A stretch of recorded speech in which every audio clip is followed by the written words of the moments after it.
Good afternoon. This is Dr. Bhupesh from Dr. BKM Institute, and I would like to discuss what came in exam yesterday. And it was a very simple exam. And anyhow, OET writing is going to be simple. OET exam is going to be simple.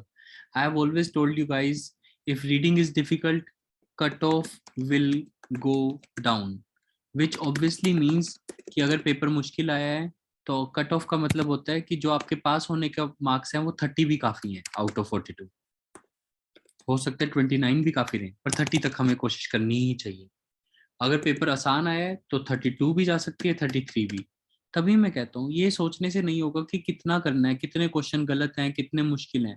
हमें अपना best perform करने से ही हमें सही तरीका पता लगेगा OET को कैसा करना है। लाइक यस्टरडेज राइटिंग, मैं हमेशा कहता हूँ don't don't do it, please. ऐसा मत करो जो आप ओईटी में करते हो कि ये डिस्चार्ज लेटर है, ये डिस्चार्ज बैक लेटर है। जैसे मैंने आपको बार बार कहा कि सुजैन मैथ्यूज का जो सैंपल लेटर है करके जाना, इस बार पेपर में आ सकता है। वैसा ही लेटर आया पर वो डिस्चार्ज बैक नहीं आया। बिल्कुल वैसा ही लेटर आया पर डिस्चार्ज बैक नहीं आया। So that is why I am saying हम कभी भी ग्रेड नहीं कर सकते कि ये डिस्चार्ज बैक है, डिस्चार्ज है। हमें ये समझना होता है पेपर में। आप समझना चाहते हो कि ओईटी राइटिंग क्या होती है, बेसिकली आपको सिर्फ ये याद रखना है हम लेटर किसको लिख रहे हैं। तो सबसे पहले आपको हमेशा यही देखना है किसको, टू हुम। तो जो कल का ओईटी एग्जाम आया था वो लेटर आया था, हम लेटर लिख रहे हैं होम केयर मैनेजर को। जैसे ही आप ये वर्ड देखते हो होम केयर मैनेजर, अब इसका मतलब दो ही है, या तो वो घर पे आके होम केयर देगा या पेशेंट शिफ्ट होगा। तो जो मुझे बताया गया है कि पेशेंट शिफ्ट होएगा नए घर में, तो वहां के नए घर के होम केयर मैनेजर को लेटर लिखना है। तभी तो वहां का वैसे भी होम केयर मैनेजर मींस जो होम केयर का मैनेज करता है। पेशेंट को शिफ्ट करना है किसी नए घर में, तो हमें ये कहना है कि पेशेंट हम आपके पास शिफ्ट कर रहे हैं। अब जैसे ही आपके पास ये पेपर आता है कि पेशेंट आपके पास शिफ्ट कर रहे हैं, तो आपको पूछना चाहिए why are we shifting the patient. मतलब व्हाई का मतलब क्या होना चाहिए, व्हाई का मतलब दो कि डिजीज कौन सी है। सेकंड क्वेश्चन आपके मन में डिजीज के अलावा मेडिकल पॉइंट ऑफ व्यू के लिए अगर कोई डिजीज है भी तो उसकी केयर करने वाले घर में नहीं है क्या। सो ये दो क्वेश्चन आपके मन में आने चाहिए। यहीं से आपका निकलता है first paragraph of OET letter, purpose of OET letter. तो आपको ऐसे पर्पस बनाना होता है। अब देखिए पर्पस क्या बनेगा। This letter is being written regarding Miss Y who is suffering from, जो भी कंडीशन चल रही है, and she has no support at home as her daughter is a known case of depression. तो आपने बता दिया कि उसके घर पे कोई सपोर्ट, ये मेन रीजन है कल के लेटर का। तो जो पेपर आया था the exam that came yesterday, उसका ये मेन रीजन है। उसकी डिजीज मुझे पता नहीं है कौन सी है, डिजीज लिखो।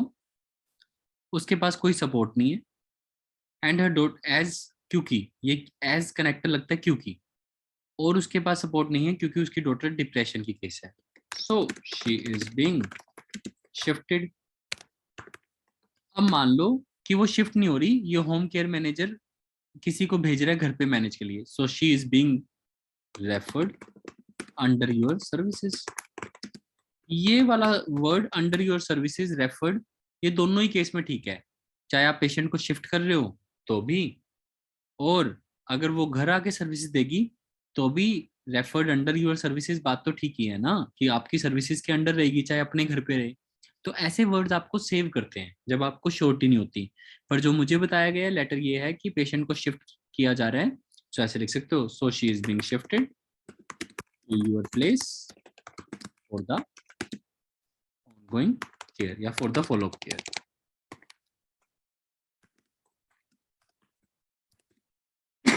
बस दैट्स इट।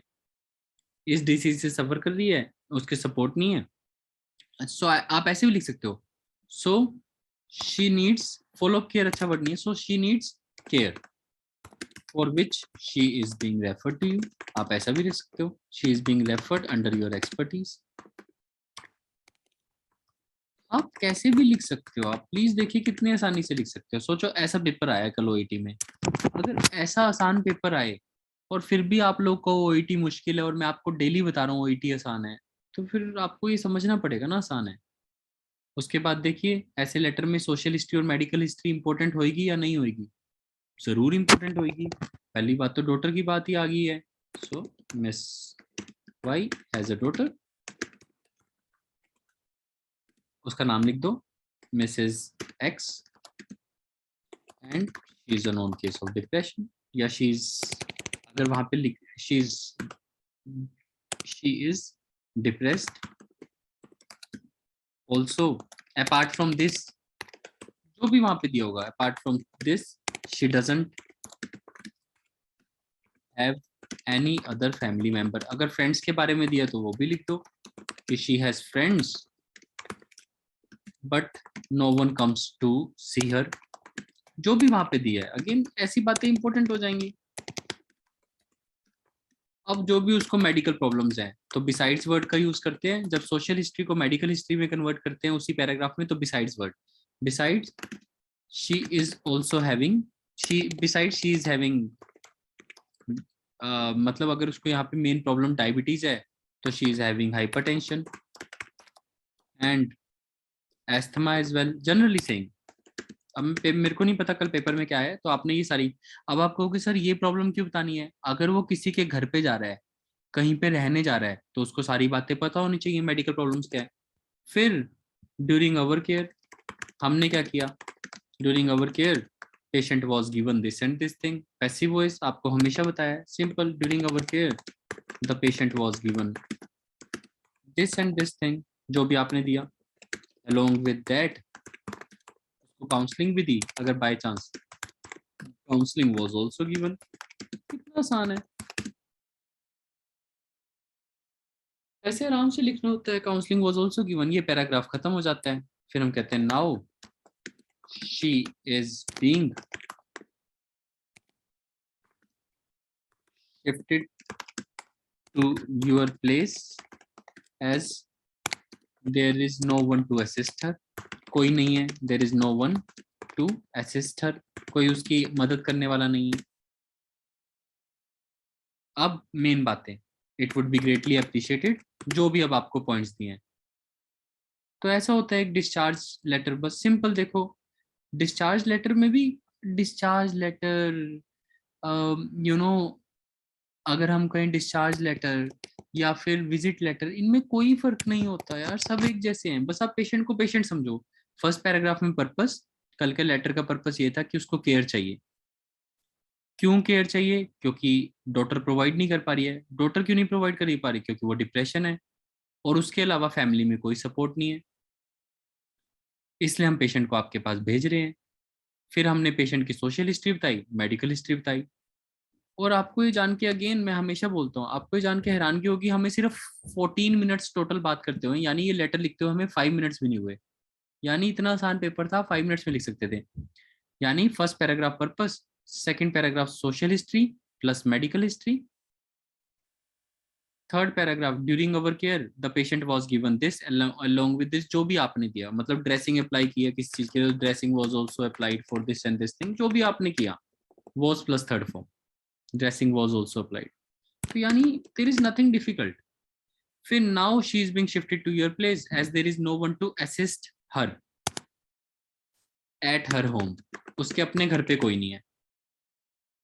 फिर तो it would be greatly appreciated, ये होता है डिस्चार्ज लेटर के पॉइंट्स। तो डिस्चार्ज लेटर में कोई खास बात नहीं होती, बस ये लिखना होता है it would be greatly appreciated if you could के साथ हमेशा फर्स्ट फॉर्म, अब जो भी दे रखा है। If you could council the patient, could के साथ हमेशा first form. If you could council the patient regarding diabetes, जो भी उसकी प्रॉब्लम है, सबसे पहले मेन प्रॉब्लम को लिखो। हमेशा उस वे में लिखो जो सबसे मेन प्रॉब्लम, यहाँ पे जो मेन प्रॉब्लम होगी। Also encourage her to take medication. तो डिस्चार्ज लेटर का मतलब क्या होता है? डिस्चार्ज के बाद का प्लान फॉलो करवाना होता है। तो उसके लिए बेस्ट सेंटेंस होता है it would be greatly appreciated if you could के साथ हमेशा फर्स्ट फॉर्म। फिर आप इसको ऑल्सो की जगह काइंडली लिख सकते हो। आप एक सिंपल सेंटेंस बना सकते हो, काइंडली एनकरेज, इसे कहते हैं इंपेरेटिव सेंटेंसेस, जो फर्स्ट फॉर्म से शुरू होते हैं। काइंडली सिट डाउन, एक सेंटेंस ऐसा बना दो। इसके अलावा जो भी दे रखा है, एजुकेशन देनी चाहिए, तो एक पैसिव बना दो, education should be given. Regarding diabetic and it's diet, diabetes and it's diet. ये बन गया एक और ग्रामेटिकल सेंटेंस। अगर एक और ऐसी कोई बात आ रही है, the patient needs to be given, तो कहने का मतलब डिस्चार्ज लेटर का मतलब ये होता है कि डिस्चार्ज के बाद का प्लान। तो हम उसे कैसे कहेंगे कि ये ग्रेटली अप्रिशिएट करेंगे सर अगर आप ऐसा कर दो, पेशेंट को ऐसे एनकरेज कर देना, एजुकेशन देनी मिलनी चाहिए पेशेंट को, patient should be given this thing as well, patient needs to be given this thing as well. ये वाला भी पूरा हो जाएगा, खत्म। और अगर कुछ और लिखना, it is also important to provide him, एक सिंपल भी लिखना चाहते हो तो ऐसे भी लिख दो, it is also important to provide him. हो गया लेटर। तो कल का लेटर ही आया था, बताओ। It was nothing much, it's so simple and everybody has done well। ऐसा नहीं कह रहा कि किसी ने कहा मुश्किल है, किसी ने भी नहीं कहा मुश्किल है, बट अगेन अगर मुश्किल है तो कट ऑफ अप जाएगी। अब यानी कि सबसे इंपॉर्टेंट जो पार्ट प्ले करेगी वो आपकी ग्रामर है। यानी जो मैं आपको दिन रात बताता हूँ, शी के साथ नीड्स में एस लगाओ, ये बहुत, फॉर विच के दोनों तरफ कॉमा लगाओ, is M R I N G देख के लगाओ, ये चीजें मेन चीजें बन जाती हैं। वैसे भी grammar is very important when it comes to OET writing, पर जब लेटर आसान आते हैं तो ग्रामर के अलावा कुछ बचता ही नहीं। और अरेंजमेंट ऑफ द लेटर, इसे आइल जैसे पेपर में रिटर्न डिस्कोर्स बोलते हैं, लेकिन अरेंजमेंट ऑफ द लेटर कि भाई पहले में पर्पस अच्छे से अरेंज किया, फिर सोशल हिस्ट्री और मेडिकल हिस्ट्री, फिर ड्यूरिंग अवर केयर, फिर ये जो लास्ट में भी है, लास्ट में भी जो फर्स्ट पॉइंट है, it would be greatly first point वो वाला जो मेन प्रॉब्लम का हो, तो इसके भी पॉइंट्स मिलते हैं आपको अरेंजमेंट के। सो आई होप सबको समझ आया हो। मैं सबको अनम्यूट कर देता हूँ पूछने के लिए कि सबको समझ आया या नहीं आया। प्लीज सभी बताएंगे कि ये समझ आया, जो कल का पेपर आया था वो लेटर समझ आया या नहीं आया, और किसी को डाउट है तो पूछ सकते हैं।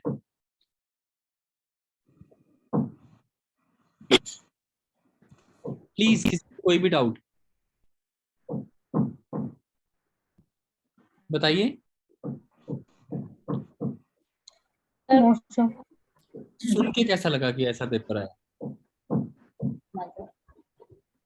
पर इजी लगा। Isn't that good ऐसा पेपर आ जाए?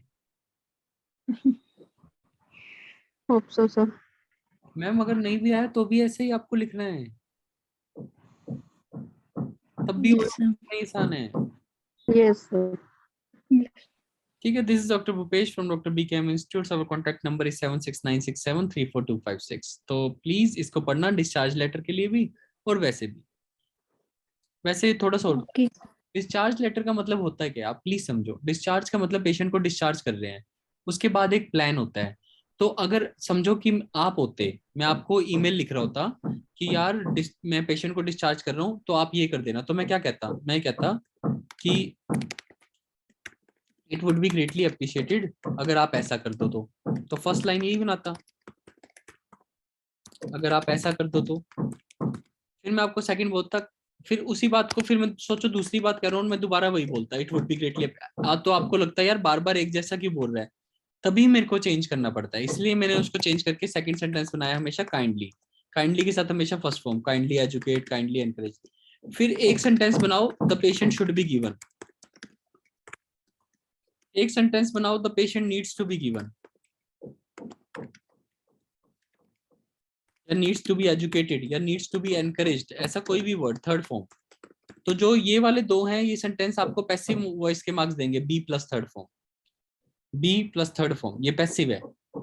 और ये आपका इंपेरेटिव सेंटेंस है, और ये आपका सिंपल सेंटेंस है, it would be greatly appreciated if you could.